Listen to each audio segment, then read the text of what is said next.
Hey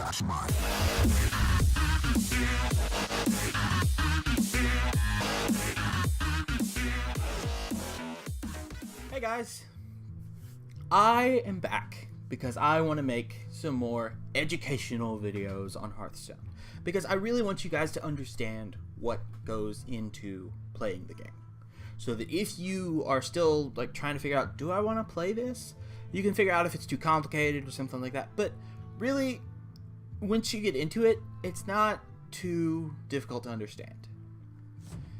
Now this time I'm going to start off by talking about different specific words that are key to playing this game. And we'll go ahead and start on this page because there's a few of them I can see just on this page. Taunt is going to be one of the most important ones to know. Taunt means that a character... I'll just highlight over this so that this will show up on the screen. Enemies must attack that minion. So if you have, for instance, this little wisp over here, this 1/1 wisp, and your Goldshire Footman, and your opponent summons a minion, like, for instance, one of these Fireflies. The Firefly would have to attack the Goldshire Footman before it could attack the wisp or the hero, which is important because some of the decks that use a lot of taunt minions also use a lot of spells on the side, so that you can summon out a taunt minion and then shoot a spell at your opponent without having to take a whole lot of damage. Next, I'll go over the battle cry, because that's another one that's really, really important. Battle cry means that something happens when you summon it, when you play it from your hand. And that's important, because if a minion is summoned out of your deck or something like that, or if it's summoned by another card's effect, like pulls it out of your hand, the battle cry does not trigger. Like, for instance, with this Elven Archer, if you have your 1/1 Wisp again, and you summon your Elven Archer, you can shoot that Wisp with that 1 damage, and then you don't have to worry about that Wisp anymore. It's gone. Divine Shield is one that can make things interesting. Divine Shield means that the first time this minion takes damage, you ignore it. A lot of times the way this is taken care of is by things like dealing 1 damage at a time, just that first time. Like, for instance, if you're playing a mage, if you watch my last video, you understand the hero powers, hopefully. With a mage's hero power, it's just 1 damage that you shoot off at once. So you could shoot a Divine Shield minion, get rid of the Divine Shield, and then attack it with something else to kill it. That's a lot of times what you'll see by the Divine Shield stuff. Freezing. Freezing is interesting because usually it's on like mage type cards. Like, this is a neutral card, but it's a brand new one, and I haven't seen really a whole lot of freeze in other places. But freeze means that your character cannot do anything. It cannot attack. And if it is attacked, it will attack back, but you cannot physically move it to do anything. And if it's your hero, you cannot attack with it, but you can still like play cards and things. That'd be just ridiculous if they limit you to that much. Like I say, a lot of times you'll see it in mage decks. There's even a whole deck built around freezing in a mage. It's called a freeze mage. But it's a good way to disable your enemy for a turn. And then the next turn they'll be unfrozen and it'll be just like nothing had happened. You'll see a lot of these where it's add a something to your hand or add a something to your deck. And it's literally just you take 2 extra cards out of nowhere, put them wherever it says to go. It's fairly simple, but I figured I'd just explain it just to be sure. You'll see a lot of whenever you cast a spell or whenever you summon a minion and that kind of stuff. And that's just, it'll have a little lightning bolt underneath it when you play it on the field. And that just means that it is a specific event will trigger a specific effect. So for instance, when this card is out, if you were to cast a spell, like for instance in a mage deck, this would be pretty good. When you cast a spell, you give this minion 1 health. So if it has 2/1 right now, if you play a little 2-cost spell, then you get 1 health, turning this into a 2/2.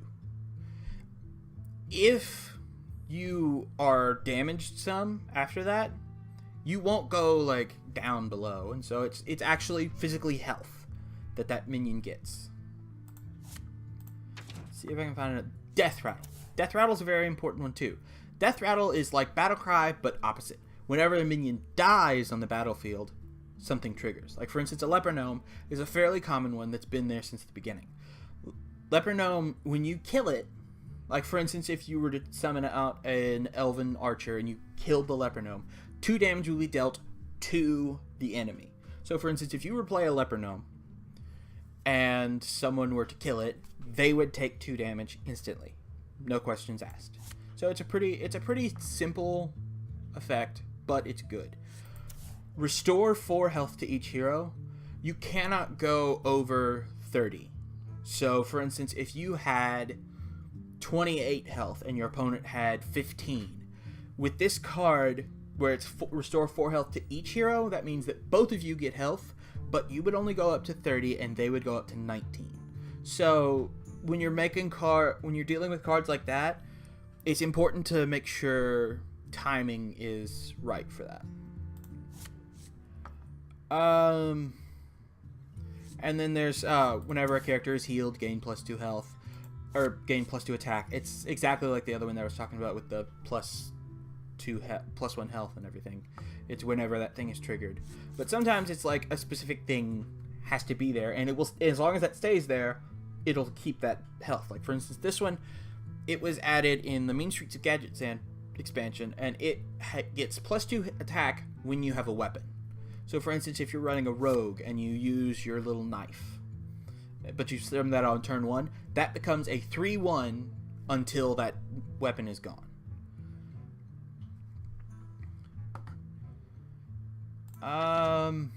Charge is very important. This is a very basic card that has been in there since the very beginning. You start out with it, and a lot of people run it in like their first 2 or 3 decks because it's a fairly simple card, and I see it from time to time myself anyways. Charge means that when you summon it, you can attack, because usually there is something that I refer to as summoning sickness, just because I have played some of Magic the Gathering, and that's what it's called there. But basically, when your minion is summoned, it comes out with little Z marks, like it's asleep. So basically, if you summon a charge minion, you can pop the card down and run it straight into whatever. You can run it into a minion, you can run it into an opponent of any kind. So it's a pretty simple tactic, but there are decks that are built to come entirely around that. Stealth means that until you attack with that card, your opponent cannot target it. They cannot target it with a minion for attack. They cannot target it with their hero power for attack. They cannot target it with a spell. So it's a good way to keep somebody just kind of on the sidelines so that you can hit something real quick and deal that 2 or so damage that you need. Wind Fury means that a minion can attack twice in a turn. Now, granted, if you attack something with this and it has attack to it, then this card's going to die after the first attack. So you wouldn't want to attack, like, for instance, a 1/2 taunt with this card, because you'll only deal 1 damage to it and then this will die. What you can do is, if there's a card like, for instance, that boar that has that's a 1/1 charge minion, and it's already attacked you and you don't want it dealing a whole lot more damage because there's maybe a whole deck based around it, then what you may do is you may have your Wind Fury Young Dragonhawk attack the hero and then attack the boar, so that you deal that 1 extra damage and you kill your boar. Enrage means that if they take any damage, something happens. Usually its attack goes up, because a lot of times you'll see Enrage in like a warrior deck. There are a lot of cards there. This one I think is one of the only ones I've ever seen that's been a neutral, but it's been there for the whole time.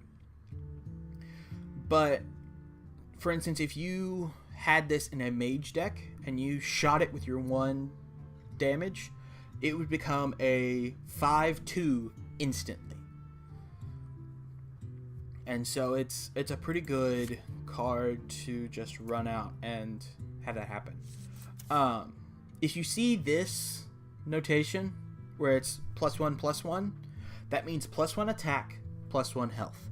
The first one is always attack, and the second one is always health. Like I say, I refer to this as a 1/1 with a 1 cost, or a 1/1 for 1.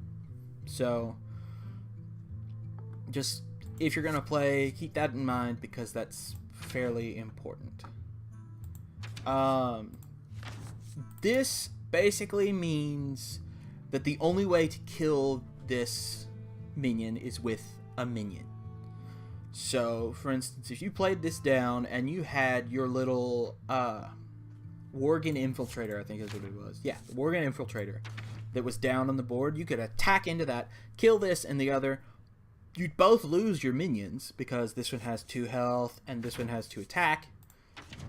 But that's cleared out and you don't have to worry about it anymore.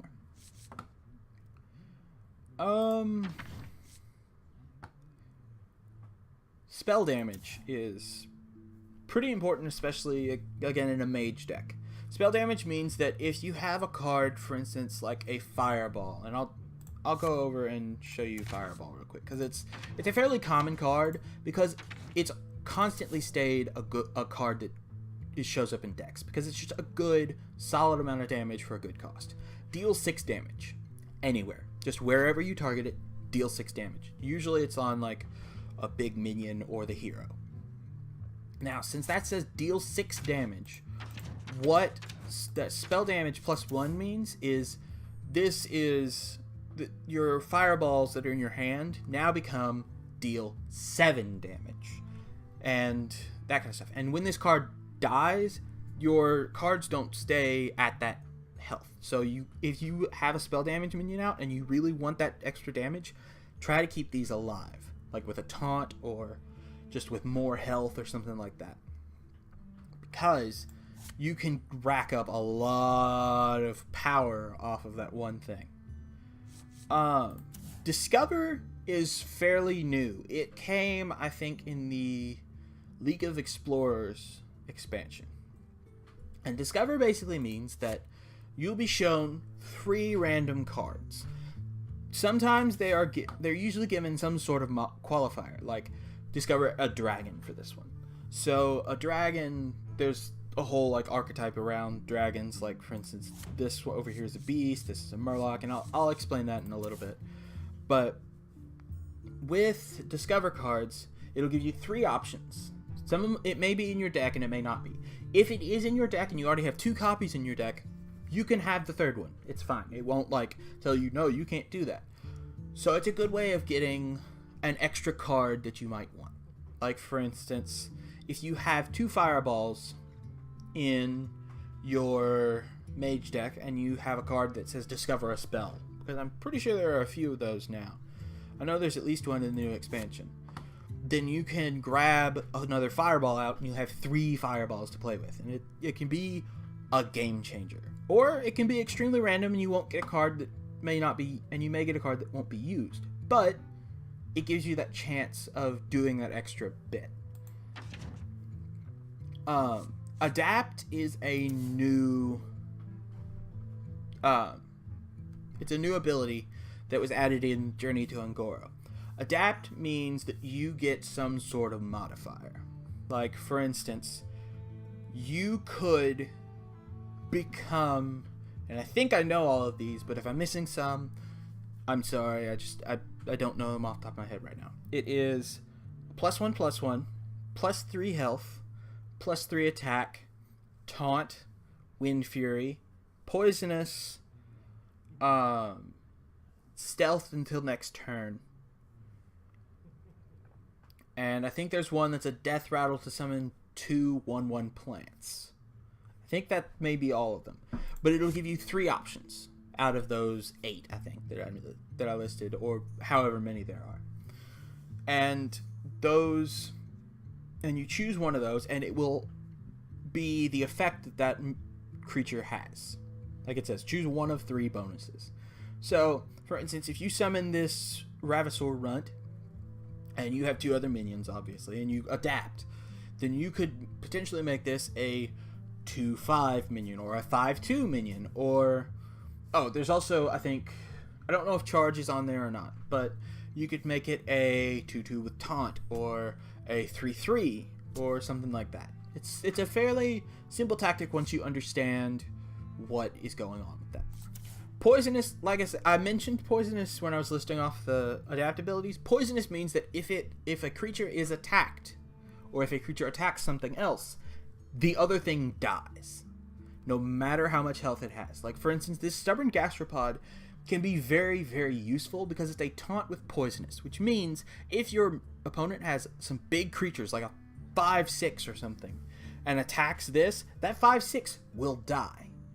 And this will die too, but that 5/6 dies, which means you don't have to deal with it anymore, which can be very helpful.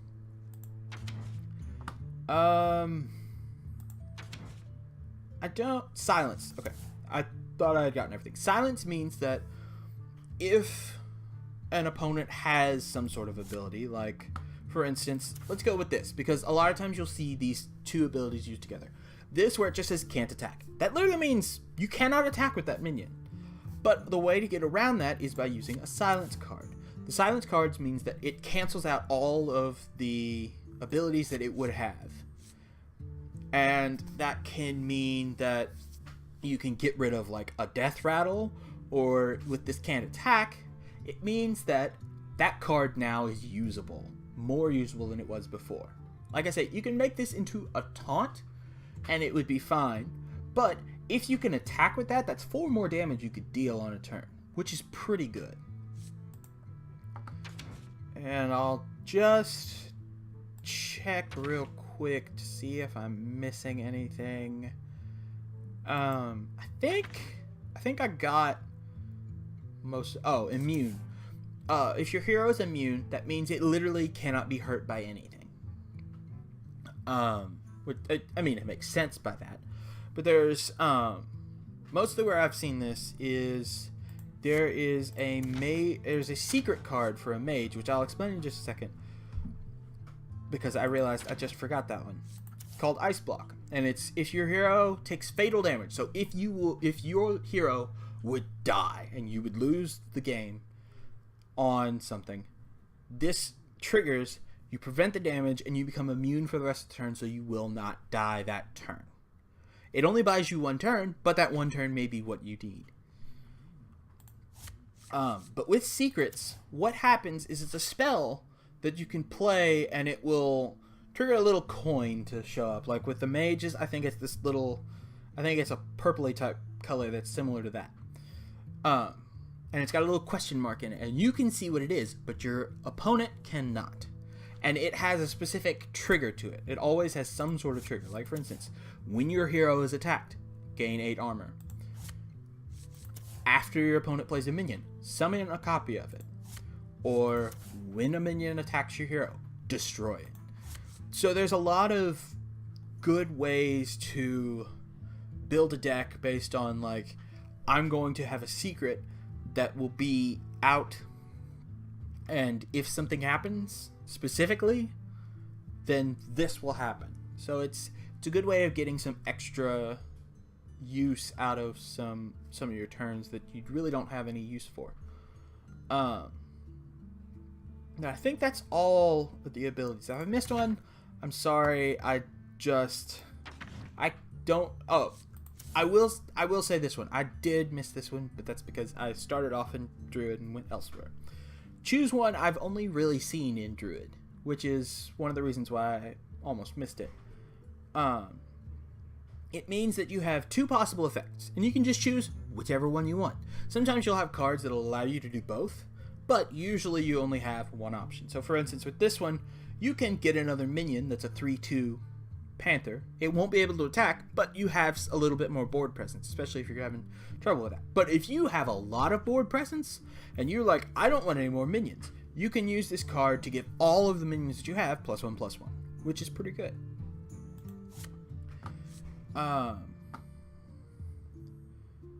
And this one, it's fairly simple, but it's a concept that there are whole decks built around, and I've used these decks personally. Gain an empty mana crystal. That means that, and specifically it says empty mana crystal. That means if you play this on turn 2, you have 3 mana crystals that are all empty. So on turn 3, you'll have 4 mana to use. So it's kind of like building up to the next turn.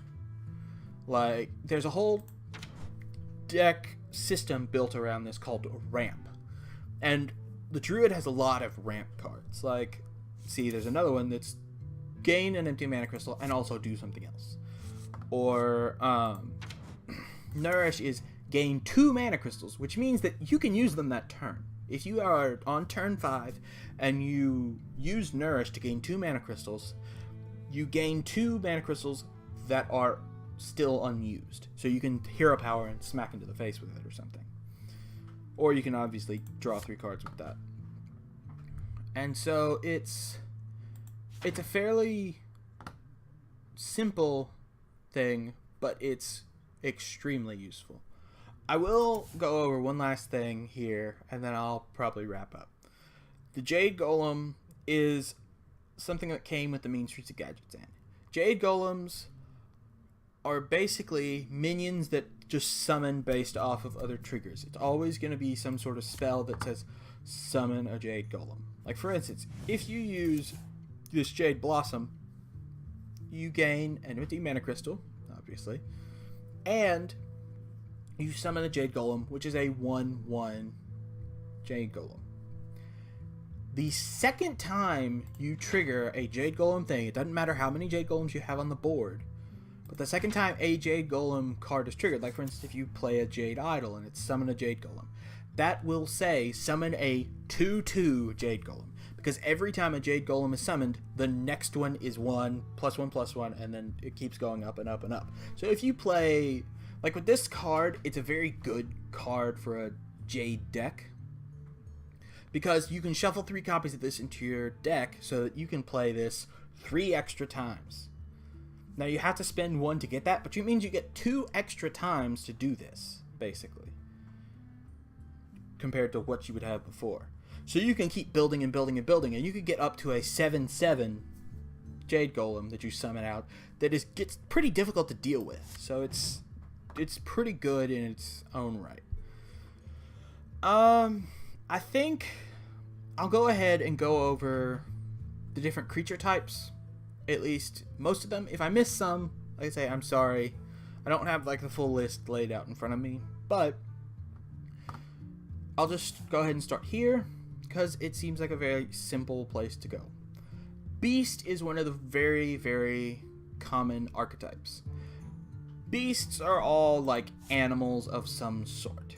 So there are whole decks, like in particular there are a lot of hunter decks that are based around beasts. Like for instance, add a random beast to your hand, or give a random beast in your hand +2/+2, or your other beasts have +1 attack. So it's very, there are certain things that you can do within that archetype, and that's with all these archetypes. So that, like, not just the beast, but like dragons have these types of things, like this will affect dragons or this won't affect dragons.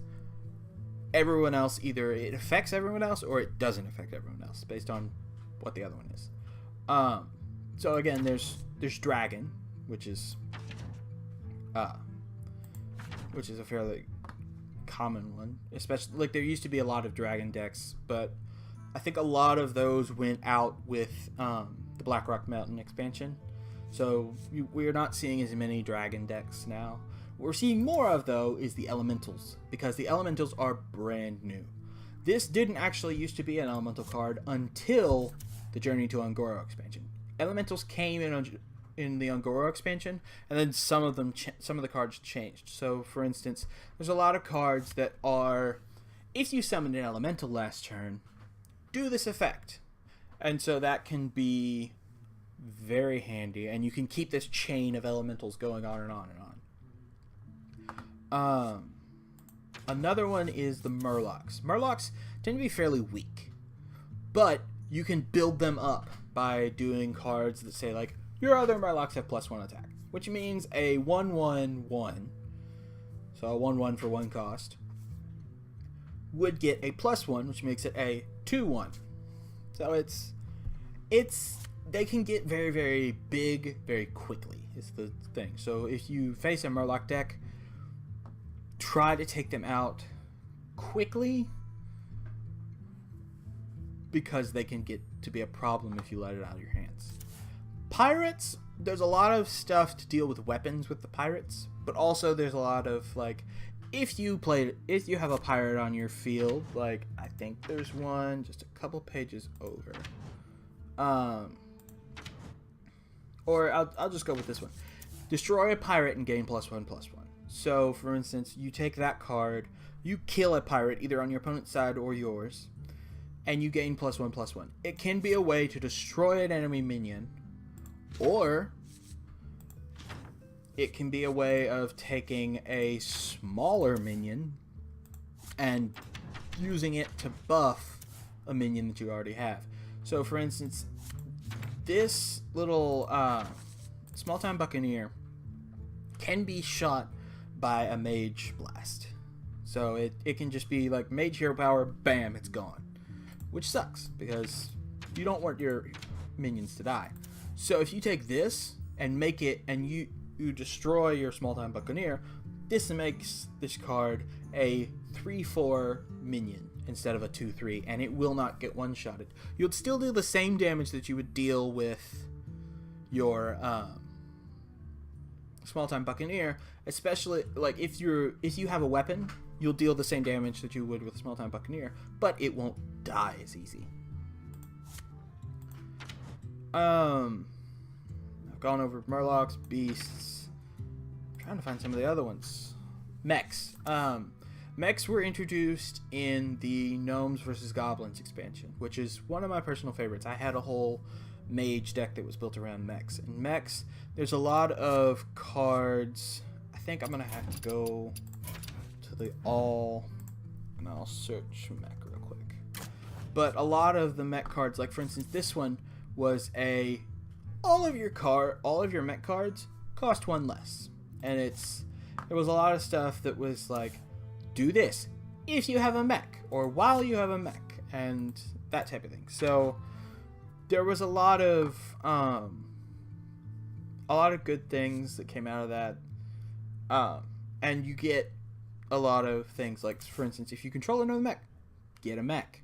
And so it's like they're not completely gone, but they were most common in that expansion. And so you don't see near as many mechs again as you used to. And I think that may be all of... Oh, there's also demons. I forget about demons because I don't use warlocks. That's where you usually see those. You see a lot of cards that are like, do this. If it's a demon, do this instead. But demons, like I say, there's a lot of usability within warlock, but really outside of that, demon doesn't really play a role, except like if a warlock does something to you that would not affect demons or something. And so it can be good if you build your deck around that type of card, but that's pretty much like with all of these things. You don't have to have a deck built around them for it to be a good card, but you can build very strong decks based around those types. One other thing I'll go over, because it's a very important card that you might see, you might not. I don't think they're as popular anymore. But this card, Cthulhu, was added in the Whispers of the Old Gods thing. And basically it's Cthulhu. But you have a lot of cards that will... Sorry about that. Apparently I have to put that apostrophe in there. But there are a lot of cards that will buff up your Cthulhu. Like, this is a +2/+2 wherever it is. Like, if it's in your deck, if it's in your graveyard, if it's on the field, if it's in your hand. No matter where it is, it gets +2/+2. What Cthulhu does, this is why you want to buff your Cthulhu. It deals damage equal to its attack split among all the enemies. So you drop this on turn 10. If you've played a bunch of these cards, like this one, if you play both of those, and both of those, you get 4, 8, 12 boosted to your Cthulhu, which means this turns into an 18/18. So you deal 18 damage randomly split among your enemies. Which is good, especially if by turn 10 you have cleared their board and you just drop Cthulhu down and all of that goes into the hero, and you can easily win on turn 10 with that. I've rarely had to use Cthulhu where he's had to attack something, but it's a very good ability. Like I say, I don't know how often you would see it now, but they literally gave you that card at the beginning of Whispers of the Old Gods. It was like, hey, you could build a deck around this. It'd be pretty cool if you did. So, it's just one of those things you might see, you might not. But anyways, I think that's it for this video. Again, let me know if you guys like this. If you want me to go more in depth on specific heroes and that type of thing, I could let you just do that for yourself if you really wanted to. But like I say, let me know. I don't mind going into Hearthstone. I really like Hearthstone. It's a lot of fun. There's a lot of strategy to it, so it makes you think. But anyways, I am gonna go have fun, play games,